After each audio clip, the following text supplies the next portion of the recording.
So before I was your favorite life coach or whatever, I was a dating coach for men for almost 20 years. Some of them got on my nerves that whole time too, but that's another video. And one of the most valuable lessons I learned that I try to teach everyone else is one of the hardest lessons to teach somebody else. I did a video about how men should take women out every weekend, even if it's free. And some men showed their ass inside in my comment section. You can go sift through my videos and find it on TikTok. And so in response, I said, well, to me, in all of my successful relationships, I have always been taken out every weekend. We have always done things together.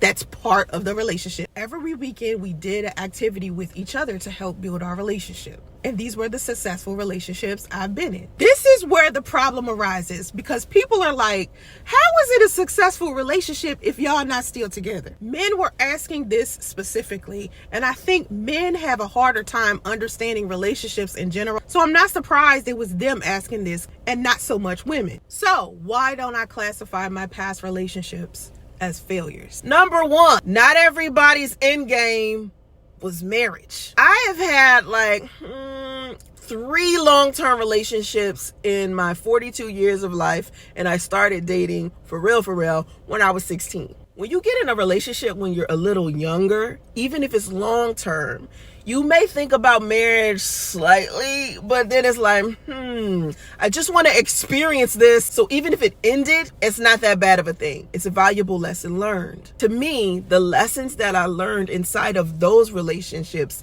made me into the woman I am now for another man. Number 2, I'm a positive thinker. So everything around me, I tend to try to have a positive perspective about it by choice. Y'all get to choose how you define your past relationships or your experiences. Only I have control over that. So just because you classify your past relationships as failures doesn't mean the rest of the world is supposed to. Don't ask me to drink the Kool-Aid. I'm not about to sip on your poison. I always did the best that I could inside of my relationships. I was the best version of myself I could be for the man that I was with during that time. So as long as I did the best that I could inside of that relationship, I will never consider it a failure, even if it ended, because of the valuable lessons I learned and am able to take with me in a better relationship. None of us have thrown any of the relationships we've been in out and never thought about them ever again. No, if we were in a long-term relationship with someone, the effects of that relationship, whether it was negative or positive, we still bring it into the new relationship.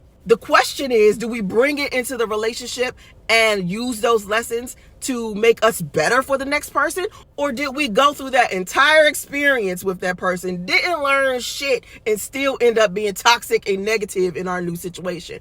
That's the question. That's what you need to be trying to figure out. Not, was your relationship a failure or success? That ain't even no. So what I'm attempting to teach other people is something that I have applied to myself. I have never classified a past relationship as a failure. They have all been successful because of who I am and because what I put into the relationship.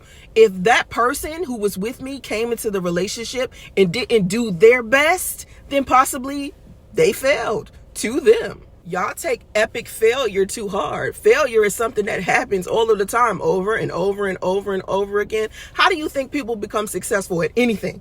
How do you think that they get there? They try over and over and over again. No one is perfect the first time they try to do something. It doesn't matter what industry they are in. You think all of these singers out here, they're naturally just a good singer? No, they've had practice. Your favorite athlete got up before the sun did and decided to start training and working out. That's how he became the athlete he is. Do you know how many times Oprah Winfrey has failed? Do you know how many times Jeff Bezos has failed?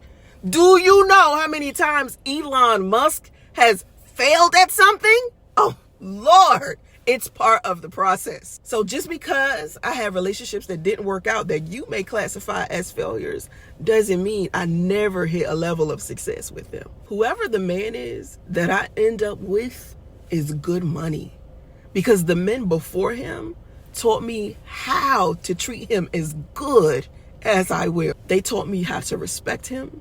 They taught me how to love him. They taught me how to be there for him, submit to him, trust him, be honest with him. Thought I and I was Sean. but it wasn't a match. Wrote some songs about Ricky. Now I listen and laugh. Even almost got married. And for Pete, I'm so thankful. Don't try to act like you don't know that song. Wish I could say thank you to Malcolm, cause he was an angel. Thank you. Next.